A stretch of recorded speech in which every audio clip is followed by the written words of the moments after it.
Então vamos orar. Senhor, muito obrigado por essa tarde, essa noite. Obrigado por esses amigos, esses homens que estão aqui, Senhor. Obrigado porque tudo isso, ó Deus, que está acontecendo, tem a tua mão, tem o selo do Senhor, Pai.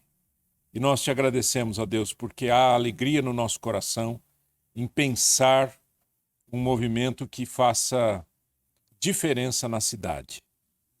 Oramos em nome de Jesus, para que o Senhor fale conosco nesse lugar, nessa hora. Em nome de Jesus, amém. O tema da nossa mensagem, da nossa reflexão hoje é relevantes num mundo em transformação. Como ser relevante? O que significaria isso, né, para a nossa vida? Como homens, obviamente não só como homens, mas também como homens, essa relevância nesse mundo em transformação. Eu não preciso dizer para vocês uma coisa que todo mundo está refletindo, está pensando, né, o quanto que o nosso mundo está diferente. Nós estamos nadando, com esse movimento, nós estamos nadando contra a corrente, vocês sabem disso. Porque hoje, o grande tema é o tema do feminismo. Você pode ver os filmes, os heróis são heroínas. Recentemente eu assisti um filme que se chama Mulher Rei. Não é nem Mulher Rainha, Mulher Rei, né? Que é uma ficção toda em cima de um evento no ano de 1800 e pouco. Então, é uma coisa interessante, o filme é bacana, tá tudo certo. Mas a ideia é que cada vez mais se fala nas mulheres. E quanto mais você vai falando das mulheres, mais as mulheres vão assumindo posturas e lugares na sociedade. E quanto mais elas assumem, mais os homens murcham, mais os homens se retraem, mais os homens se isolam.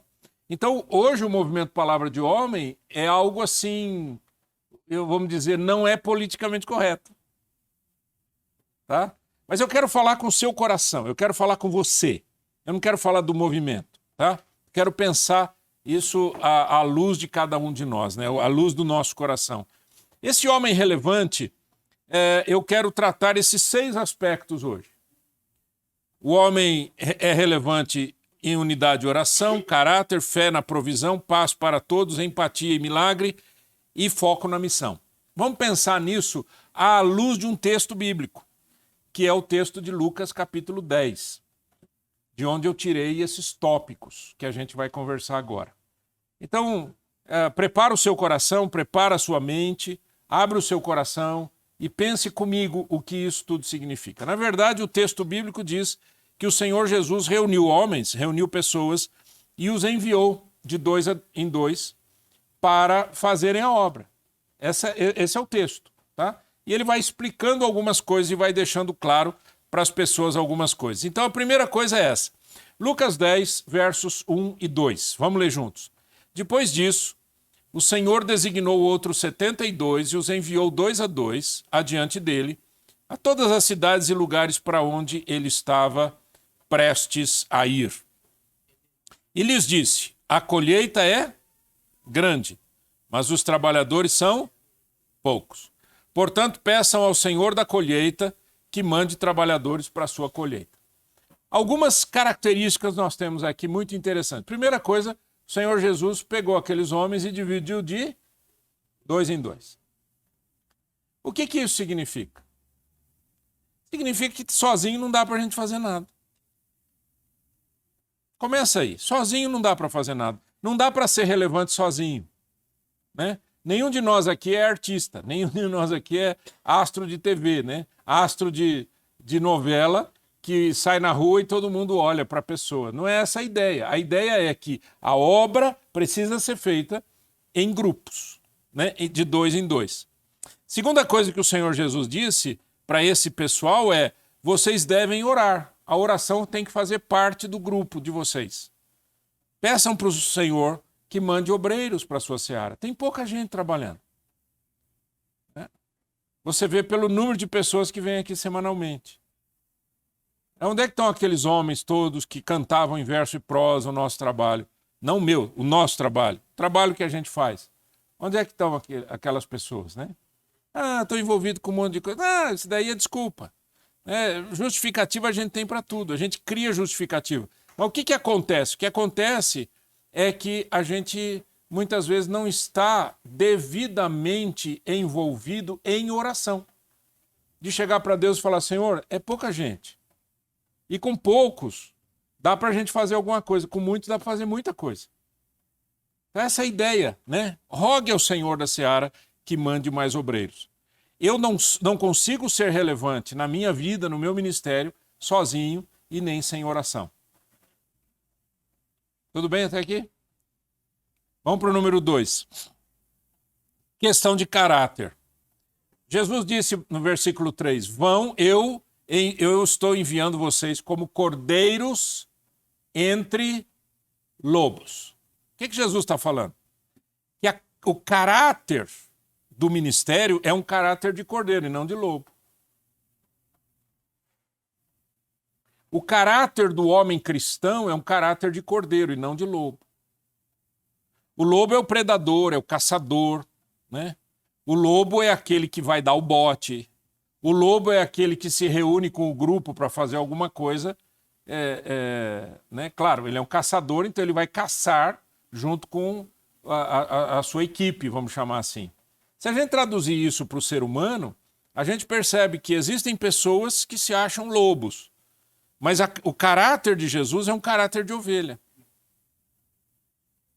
E o caráter de ovelha tem a ver com docilidade, né?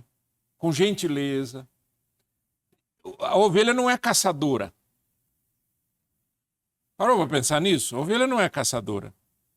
A ovelha não está destruindo nada. A ovelha está ali, né? Muitas vezes cooperando com a comunidade. Como? Com a sua lã, com a sua carne, com seu leite e assim por diante. Então Jesus é o modelo do caráter do homem relevante. É um caráter de ovelha. Que serve, que ajuda, que abençoa, né? A Bíblia diz que quando Jesus foi para a cruz, ele não abriu a sua boca porque ele foi como ovelha que é levada pelos seus tosqueadores, né? Que é que vai tirar a lã. Essa é uma ideia muito interessante de relevância, que não é a mensagem desse mundo. A mensagem desse mundo é, se você quer ser relevante, você tem que ser lobo, você tem que ser forte, você tem que conquistar, você tem que ganhar, você tem que... Certo?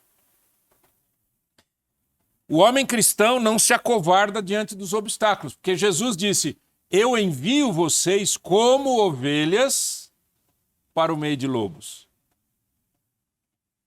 Agora, sabe de uma coisa? O lobo caça a ovelha. O lobo está esperando caçar a ovelha. Ele quer caçar a ovelha. Isso significa que na nossa jornada, os obstáculos serão constantes. É fácil ser cristão? Gente, fala para mim.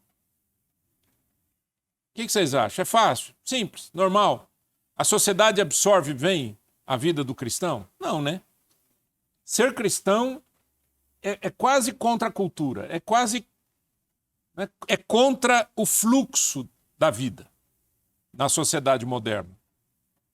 E Jesus diz, eu envio vocês como ovelhas para o meio de lobo. Então o Senhor não está dizendo que vai ser fácil. Você vai ter que correr do lobo muitas vezes, você vai ter que se esconder do lobo muitas vezes. Vocês vão ter que se unir bastante, porque aí o lobo não ataca quando o grupo está muito unido. O que isso significa para você e para mim? O que isso significa para o nosso dia a dia? O homem cristão sabe que não vive no lugar de descanso. Gente, se eu sou enviado como ovelha para o meio de lobo, você vai dormir, mas nem fecha o olho, não é verdade? Por quê? Porque os obstáculos virão. Faz sentido, gente, o que eu estou falando? Aplique isso na sua vida. Aplique isso nesse trabalho. Aplique isso nesse movimento. Como é que o nosso movimento, o movimento Palavra de Homem, esse movimento de homens, né? Como é que ele pode ser ovelha no meio de lobos? Se tudo que as pessoas esperam dos homens é que eles sejam lobos. Terceiro, provisão. Olha o conselho do Senhor Jesus para aqueles 72. Não levem bolsa, nem saco de viagem, nem sandálias. Estou mandando vocês para uma jornada, mas vocês não vão levar dinheiro, vocês não vão levar mala. O que isso significa? Confiança, dependência na provisão divina.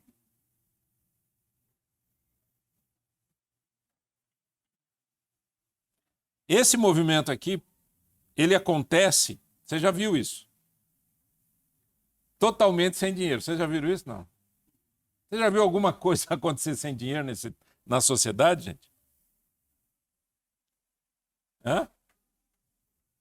Vocês acham que essas câmeras aqui, elas foram adquiridas. Elas foram compradas, essas câmeras. Não são emprestadas. Tem algumas coisas que são emprestadas.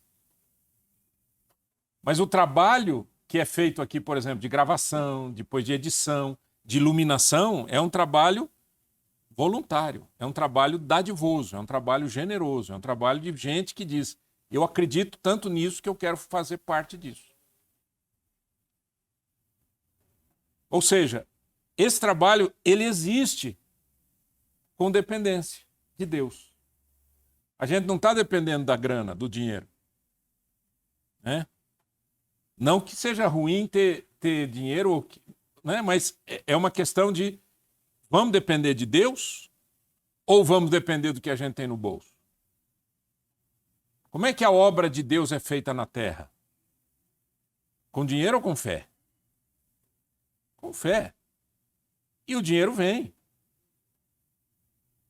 Teve um missionário na história que disse o seguinte: quando o trabalho de Deus é feito da maneira de Deus, tem o sustento de Deus.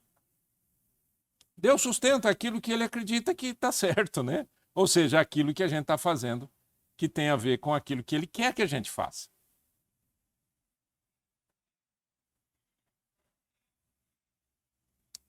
Tem algumas coisas interessantes aí que eu me lembrei, mas eu não vou nem falar agora.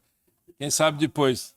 Depois eu falo. Mas o homem cristão, ele confia em Deus. Quarto, Lucas 10, 5 e 6. Quando entrarem numa casa, digam primeiro, paz a esta casa. Se houver ali um homem de paz, a paz de vocês repousará sobre ele. Senão, ela voltará para vocês. Nós somos relevantes quando nós levamos a paz. E nós estamos vivendo como mundo, num tempo de falta de paz. Nações contra nações, não é isso? Jesus falou que isso ia acontecer, né? Nações contra nações. As pessoas estão nervosas, estão tensas. Cada vez mais você vê notícias de violência. Violência no trânsito, violência na família, violência no trabalho, né? As pessoas estão irritadas. Você já viu isso? Está todo mundo irritado. E o homem relevante, o homem cristão relevante, é aquele que leva paz.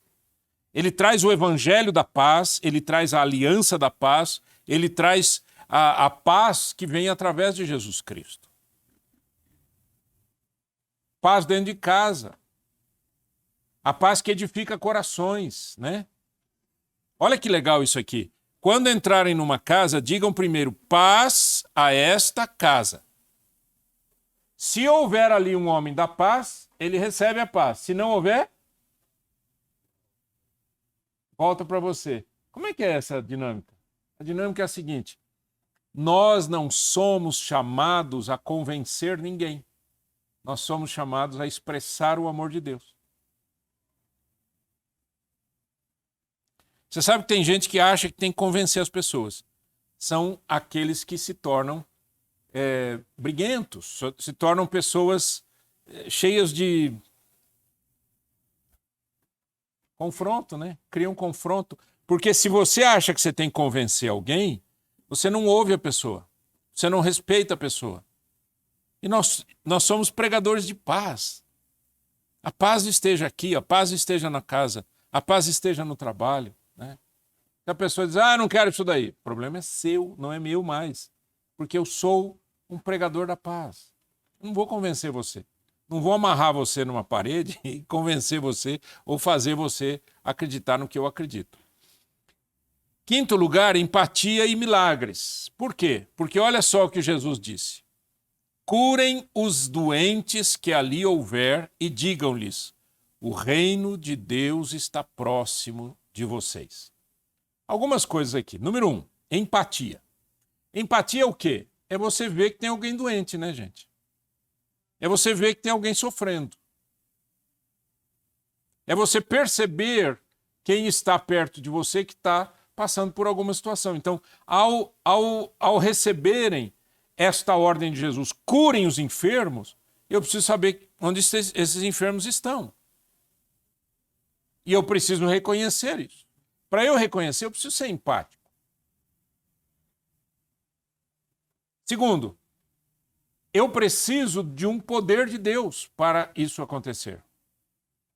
Porque você imagina, os caras receberam de Jesus, Jesus chama cada um de nós e diz, vocês dois vão curar os enfermos. O que você diria imediatamente? Como é que você pensaria? Eu?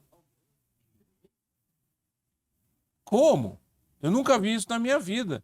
Eu não tenho poder. Jesus, o que eu faço? Mas se Jesus está mandando, o que você faz? Você obedece. E na obediência é que o milagre acontece. Aprenda uma coisa aqui.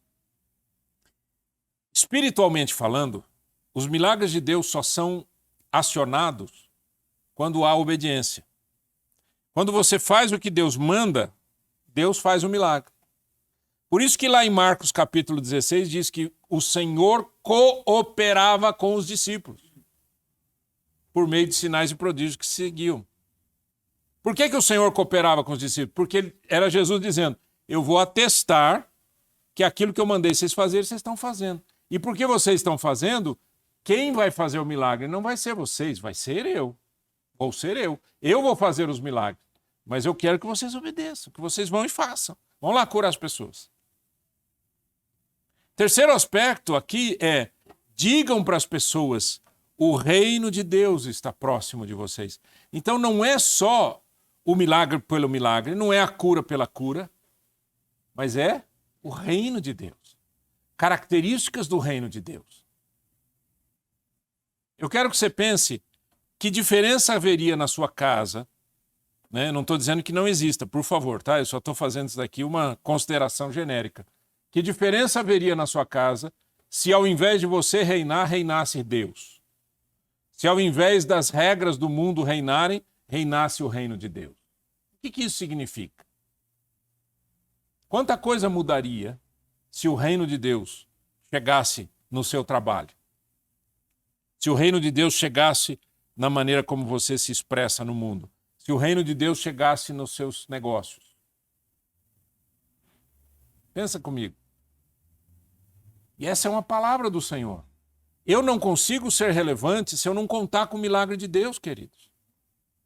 Eu não consigo ser relevante se eu não contar com o milagre de Deus. Deus faz os seus milagres, a glória é dele, mas nós continuamos o ministério. O ministério segue por causa de Deus e não por causa de nós.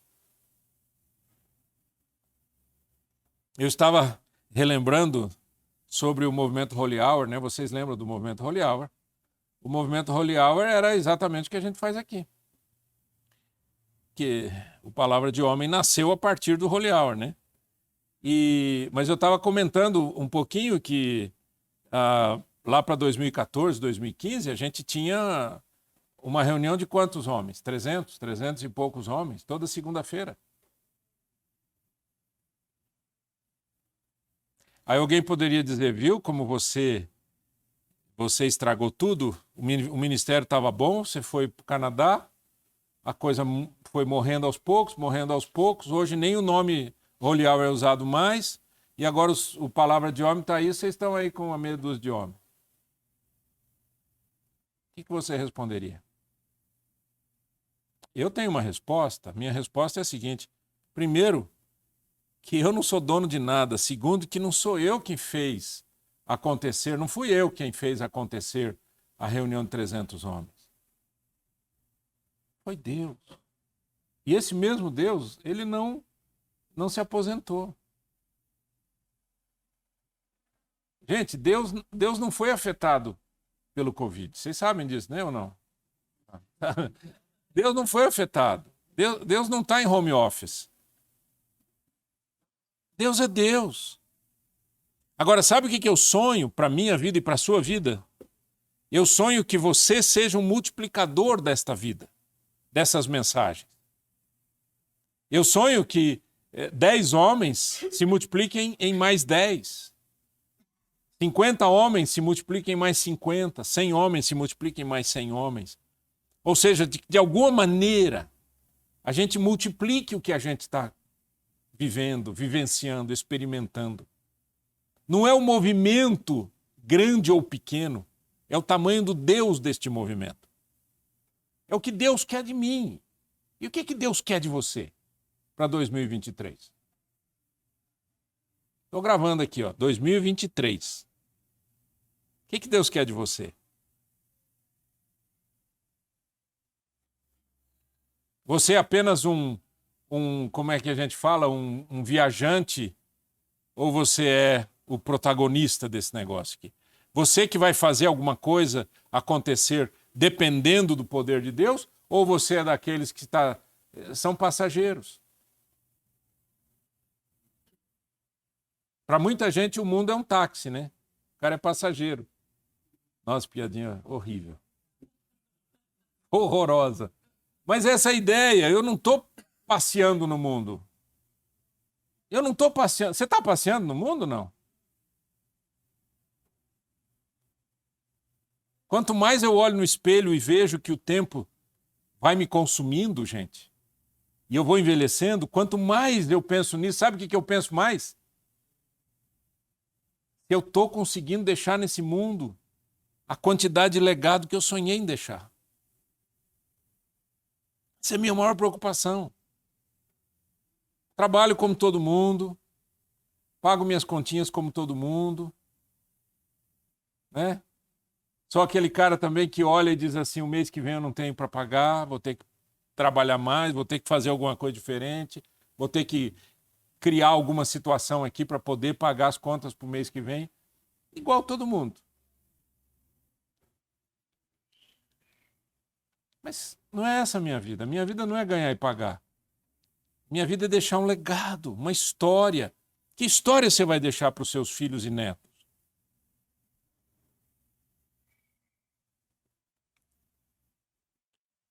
E, em último lugar, foco na missão.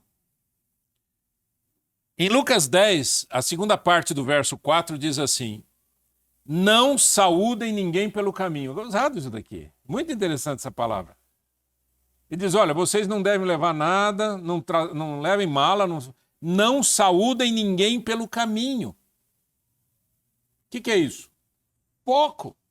Vocês estão indo, vocês não têm que parar. Vocês estão indo. E esse caminho exige foco, concentração. Verso 7. Fiquem naquela casa, lembra? Entra na casa, diga paz, seja sobre essa casa, etc. Aí ele diz, fiquem naquela casa e comam e bebam o que derem a vocês, pois o trabalhador merece o seu salário. Não fiquem mudando de casa em casa. O que Jesus está dizendo? Vocês foram lá para fazer uma obra, vocês não foram para passear. Vocês não foram para curtir a melhor comida do bairro. Vocês não foram para curtir qual é a melhor cama da cidade. Vocês foram lá para fazer uma obra.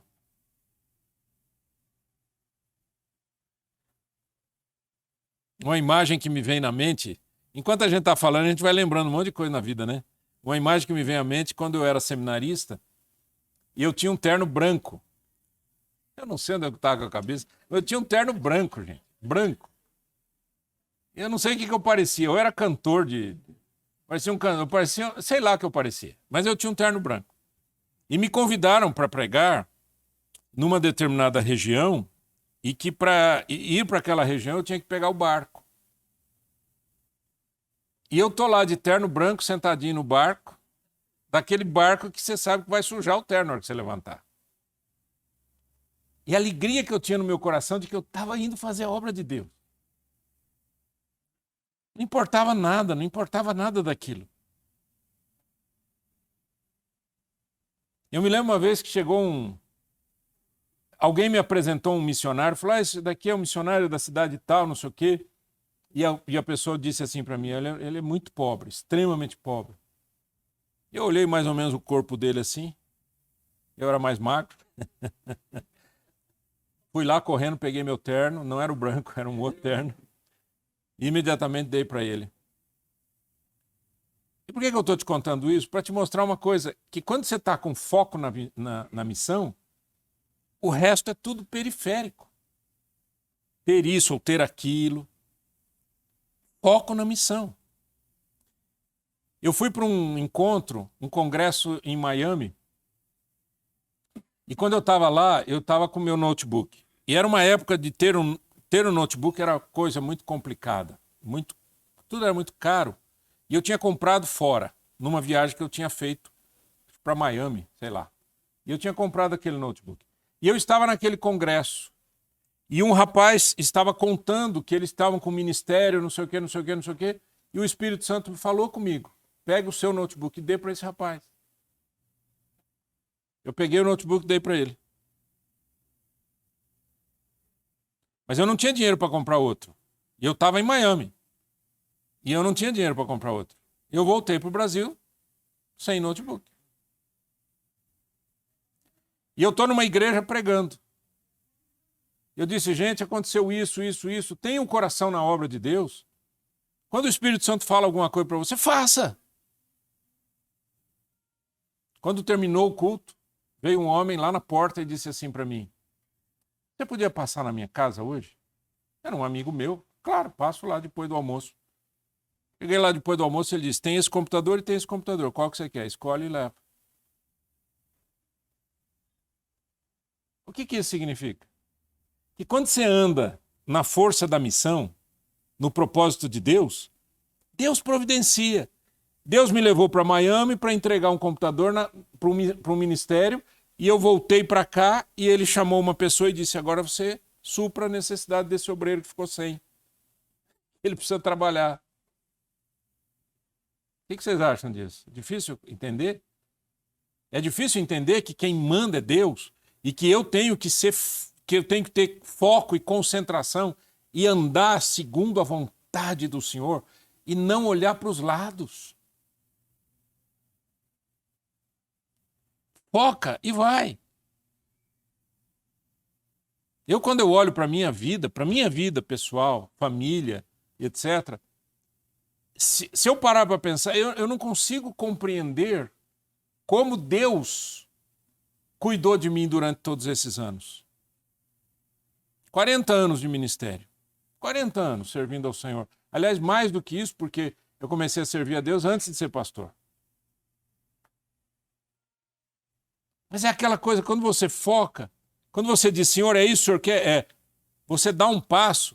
Isso me lembra aquele texto da Bíblia que conta que Moisés chegou para Deus e disse, Senhor, nós estamos numa situação difícil. Porque nós saímos do Egito, só que os egípcios se arrependeram de liberar a gente e agora estão aqui, atrás de nós. Só que na nossa frente tem o mar. E o povo está reclamando. E agora? Resposta de Deus. Por que clamas a mim? Diga ao povo que marche. E tu, levanta a vara, que o mar vai abrir. Quem abriu o mar? Foi Moisés? Não, foi Deus. Mas enquanto eles não puseram o pé na água, o mar não abriu. O mar não abre enquanto você fica olhando, reclamando. O mar não vai abrir. Primeira vez que eu voltei do Canadá, foi em 2010, fim de 2010. Eu voltei e não tinha um convite de nenhuma igreja, eu não tinha nenhum ministério, eu não tinha nenhum trabalho, eu não tinha um centavo de receita. Sabe quando que eu comecei a receber salário de novo? Outubro de 2014. 2011, 2012, 2013, 2014. Eu não tinha salário. Eu paguei aluguel, paguei condomínio, sustentei minha casa, comi, me vesti. Nenhum dos meus filhos passou fome, a minha esposa não passou fome, eu não passei fome. Você perguntar para mim como é que foi, eu tenho que pensar muito bem para te responder, porque foi um milagre por dia. Foi um milagre por dia. Eu me lembro que um dia alguém chegou para mim e disse assim, olha, eu tenho um crédito numa gráfica. Você precisa usar? Eu falei, eu tenho um livro que eu estou escrevendo. Eu falei, então tá aqui, o crédito é seu. Aí eu terminei de escrever o livro, levei na gráfica. Enquanto estava fazendo isso, eu mandei e-mail para trocentas pessoas. E o e-mail dizia assim, vou publicar um livro. Se você comprar antes, eu te dou um desconto X. Está aqui um capítulo do livro. Vendi 1000 livros sem nunca ter, sem ter uma folha impressa. 1000 livros. Pergunta para a escritora o que é vender 1000 livros, sem editora, sem distribuidora.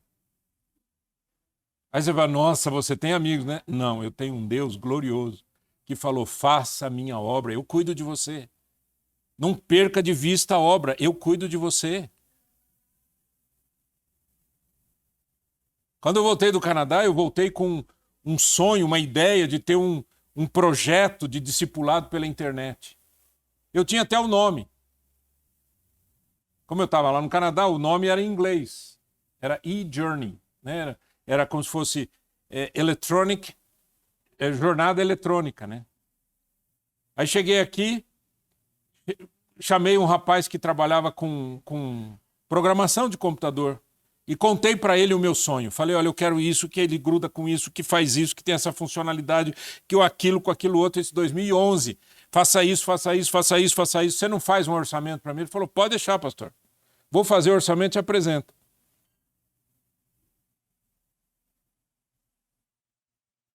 Eu não me lembro os números direito, mas era alguma coisa quase R$500 mil para fazer aquele programa. Muito obrigado pelo orçamento. Obrigado. Aí eu cheguei para Deus e falei, Senhor, o Senhor me deu essa ideia. O que eu faço? Aí eu cheguei lá na PIB, conversei com o pastor Pascoal, conversei com ele, ele falou, eu gosto dessa ideia, vamos fazer aqui dentro. A gente faz aqui com os programadores que tem aqui. Aí começamos a escrever, trabalhar, e eu não sou programador, fomos trabalhando, fomos edificando, juntando uma coisa, juntando outra, juntando uma coisa, juntando outra. Teve um dia lá que a gente precisava de mais um programador, cheguei para um irmão em Cristo, falei, irmão, nós estamos precisando de um programador, ele falou, eu pago por mês. Pagou 1 ano do programador e a gente continua fazendo. Tá aí a jornada. Já tiraram meu nome de lá de... Eu não ligo para isso. Não é meu, é de Deus. Foi Deus quem deu a ideia. Foi Deus quem deu as condições. Eu quero que você entenda isso. Quando você está com foco na missão, a missão é mais importante que o nosso bem-estar. A missão tem um dono e esse dono não sou eu nem você. Esse projeto aqui tem um dono e esse dono é Deus. Esse dono aqui é Deus. Segunda-feira passada eu compartilhei que a gente estava entregando a sala de onde a gente utiliza para fazer o estúdio, para gravar as mensagens da Trinity, as músicas do Songs of Trinity e tal, dos meninos e tudo, e onde eu queria fazer mais coisas, mas não estava dando e tal, e eu compartilhei. No dia seguinte, alguém chegou para mim e disse, por favor, não entregue. Eu vou contribuir. Não entregue. Quando você está com foco na missão, Deus vem e faz, eu vou fazer isso, eu vou fazer isso. Não se preocupe que eu cuido. Aliás, fica aqui um desafio para você, se você quiser contribuir também com o aluguel dessa sala. Nós estamos recebendo doadores. Entenda. A grande questão é, esse texto começou com um verso dizendo: e Deus separou 72 homens, dividiu de dois em dois. Não foi Jesus quem fez isso? Foi ele quem fez. É ele quem chamou você. Você sabe que você está aqui hoje, em pleno dia de jogo do Brasil, em que o povo deve estar cheio de pinga na cabeça?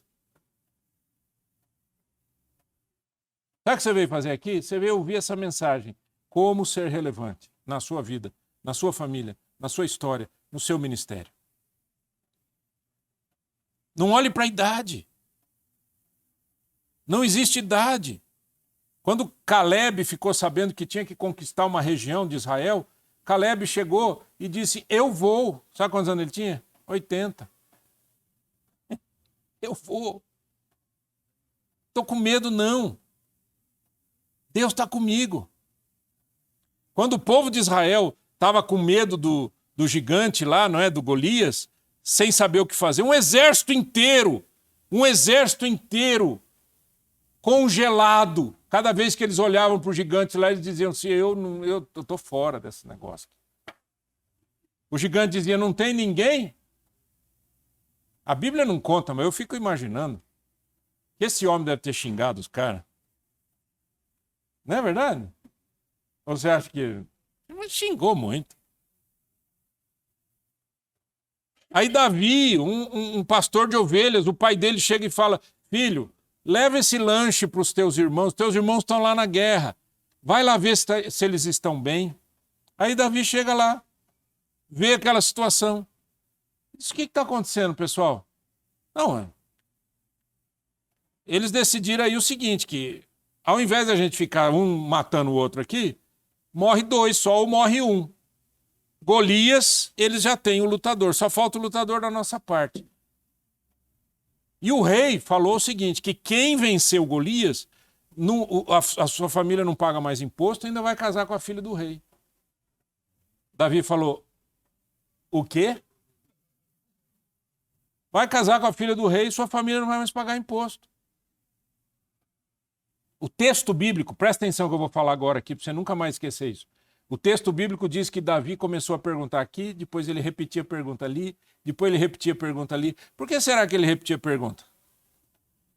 Porque quanto mais você coloca na sua mente o propósito divino, mais força você tem. Aí ele chegou e disse: eu vou. Aí alguém chegou para o rei, Saul: rei, tem um moço aí que falou que vai. Ele falou: chama ele aqui. A hora que ele chegou lá, Saul fez o quê? Pegou a armadura dele e falou assim: tá aqui, põe a armadura, meu filho, vai lá, vai lá. Saul, diz a Bíblia, era o homem mais alto da sua época, do seu povo. Do ombro para cima, ele salientava, ele era maior do que todo o povo. Saul pegou a armadura dele e deu para Davi. Davi falou: não vai dar, seu rei. Nós não vamos conseguir, eu acho, nem andar com esse negócio aqui. Então, por favor, fica com ela. Foi no rio, pegou 5 pedras.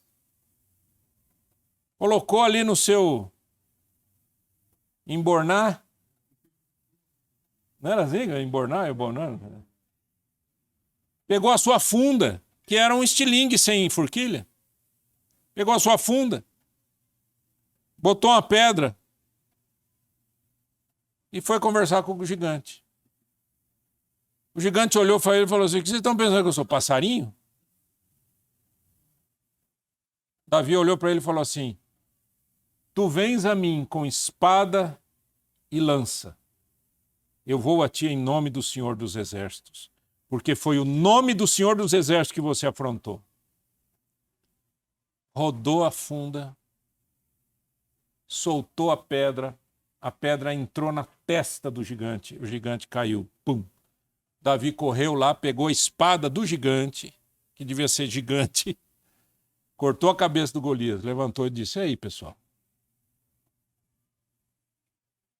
Qual que é a diferença de Davi e dos seus irmãos? Davi e os soldados. Davi e o rei Saul, que era gigante.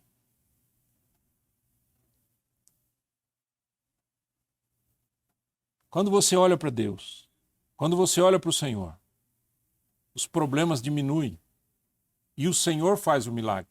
Quem que você acha que fez aquela pedra aí firme dentro da cabeça do gigante? O próprio Deus, cujo nome foi glorificado através de um menino que era um pastor de ovelhas.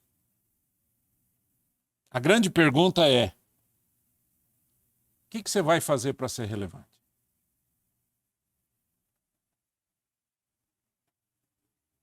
O que você vai fazer a partir dessa mensagem? Que seja prático, que seja concreto. Vocês deram hoje ideias para o Ministério Palavra de Homem ser mais relevante em 2023. A pergunta que eu faço agora para você é: o que você vai fazer para que essas ideias sejam efetivas? O que você vai fazer? Teve um dia que a gente fez uma reunião, um grupinho menor, antes da gente começar aqui, e o pessoal falou várias coisas e tudo, eu falei: e agora? Vocês vão fazer o quê? Vocês estão pensando que vocês estão dando essa ideia para mim, para eu trabalhar, né? É fácil a gente dar ideia para os outros. Pastor, por que você não faz isso? Pastor, por que você não faz aquilo? Pastor, o senhor podia fazer isso. Pastor, por que o senhor não mexe nisso? Quantas pessoas já chegaram para mim e falaram: pastor, por que a gente não muda para um outro lugar?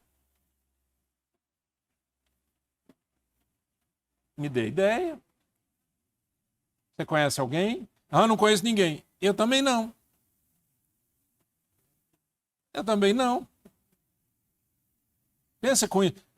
Eu quero que você pense o seguinte: você não pode sair hoje à noite daqui dizendo: ai, que as pessoas me vejam como um bom cristão. Não é isso que eu estou falando. O que eu estou dizendo é que você tem que ser intencional.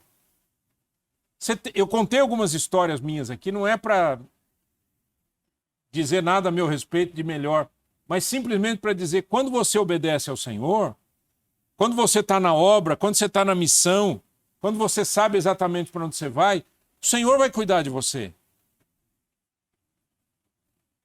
Agora, o que você faz para Deus todo dia? Ah, eu trabalho na minha igreja, eu ajudo lá a estacionar os carros. Bom, Deus te abençoe. Alguém precisa fazer isso. Mas é isso que você faz, é para isso que Deus lá no céu, sua mãe grávida, Deus falou assim: esse bebê vai ser guardador de carro na minha obra. Foi isso? Será? Eu acho que não, hein? Eu acho que não. Não conheço nenhum dom de guardador de carro. Hã? Vocês estão entendendo que eu não estou ridicularizando ninguém? Vocês estão entendendo que eu estou dizendo: se você faz isso, graças a Deus, alguém tem que fazer? Mas vocês estão entendendo que essa não é a missão? Qual que é a missão então, pastor? A missão, gente, é dizer o que Jesus mandou os discípulos dizerem: ei, está chegando o reino de Deus. O reino de Deus está próximo. O reino de Deus está chegando nessa casa. O reino de Deus está chegando nesse trabalho. O reino de Deus é Jesus, o evangelho da salvação, é o evangelho da paz, é a aliança da paz. É esse evangelho que nós estamos trazendo para o mundo. Ah, mas é que eu não sou pastor.